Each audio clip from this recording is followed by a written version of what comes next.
à tous, aujourd'hui on est dans le chapitre des puissances et on va parler de l'écriture scientifique. Alors ce qu'on appelle l'écriture scientifique, c'est une façon d'écrire les nombres de façon plus courte.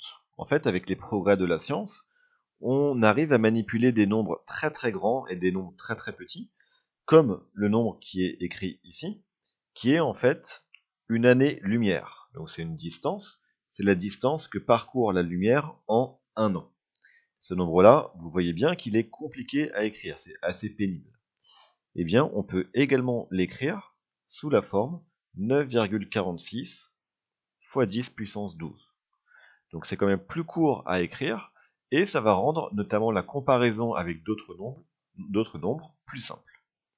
Donc l'écriture scientifique, c'est une norme qui a été adoptée par les scientifiques. Et cette norme, elle est ainsi.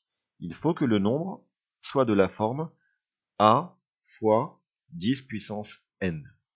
Le A, ça va être un nombre qui est compris entre 1 et 10 exclus. Donc de 1 jusqu'à 9,99999, etc. Il faut forcément une puissance de 10, donc un fois 10 puissance quelque chose. Et cette chose, donc ce n, ça va être un entier relatif. Donc un entier soit positif, soit négatif. Sur contrôledemaths.com, vous avez le premier exercice qui est déjà de reconnaître si les nombres proposés ici sont écrits sous la forme scientifique ou pas. Donc pour le premier, regardez le nombre de devant qu'on appelle la mantis. Ici, elle n'est pas comprise entre 1 et 10, exclue, elle est plus petite. Donc ça ne correspond pas à la norme, donc ce n'est pas ici une écriture scientifique. Je vais plutôt entourer. La bonne réponse ici, c'est faux. Le deuxième, j'ai bien un nombre entre 1 et 10 multiplié par une puissance de 10, donc pas de souci, ici, c'est bien un nombre écrit en écriture scientifique. Pour le troisième, 7,04 fois 2 puissance moins 15. Le nombre ici est bien entre 1 et 10, pas de souci. Par contre, il est multiplié par une puissance de 2 et non pas de 10. Et ça, c'est pas bon. Donc ce nombre ici n'est pas sous sa forme scientifique. On regarde le suivant, 7,84 fois 10 puissance moins 16. Aucun problème, tout correspond. Et enfin, le dernier, on s'aperçoit que le nombre de devant, la mantis, est trop grande. 75,72, bien sûr, ce n'est pas entre 1 et 10. Donc ce nombre ici ne correspond pas. Autrement dit, le nombre n'est pas écrit sous sa forme scientifique. Donc l'étape d'après, c'est bien sûr apprendre à écrire un nombre sous sa forme scientifique. Prenons par exemple 1200. La virgule, à la base, est cachée, elle n'apparaît pas. C'est en fait 1200,0. Mais bien sûr, on n'écrit pas. Donc je vais commencer par écrire ce nombre en faisant en sorte que la virgule soit bien placée.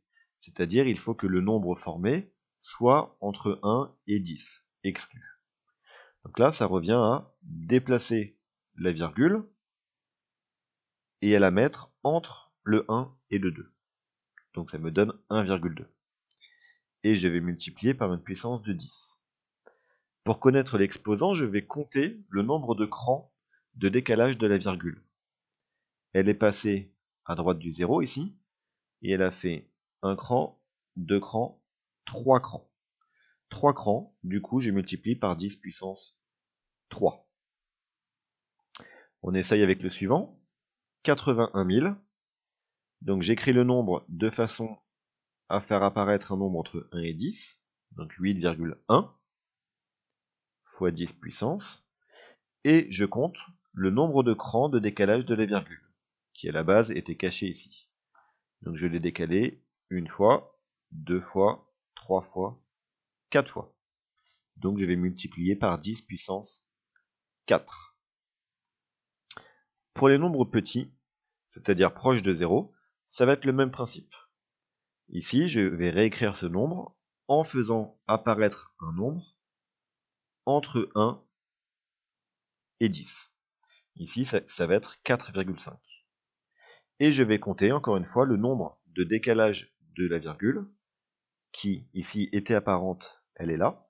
Je décale une fois, deux fois, 3 fois, 4 fois. Et ici, comme j'ai décalé la virgule vers la droite, eh bien, je vais multiplier par 10 puissance moins 4. Alors, pourquoi moins 4? Regardez, je retourne à l'exemple précédent. J'avais 81 000 ici. Et de 81 000, je suis passé à 8,1. Vous êtes d'accord que j'ai diminué le nombre. Entre 81 000 et 81, j'ai diminué le nombre. Donc pour compenser, parce que c'est bien sûr égal, pour compenser, je vais multiplier par une puissance de 10 avec un exposant positif.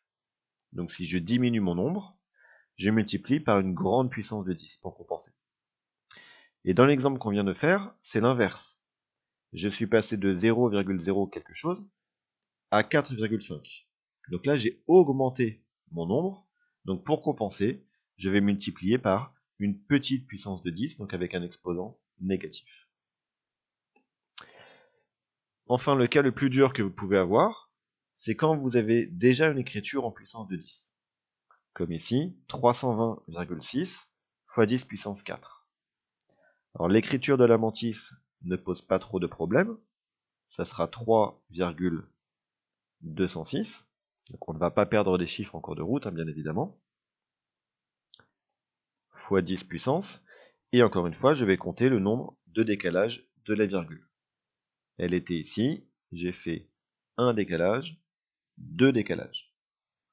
Et ici, j'ai diminué mon nombre. Je suis passé de 320 à peu près 3.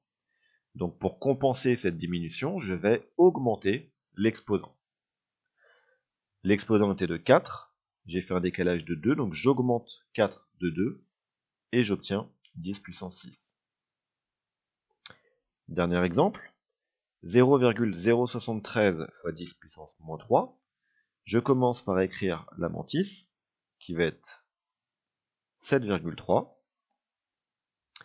Ici, je vois que j'ai fait un décalage de 2 crans, et ma mantis, elle a augmenté. Je suis passé de 0,0 quelque chose à 7,3. Donc pour compenser, je vais diminuer l'exposant de 2.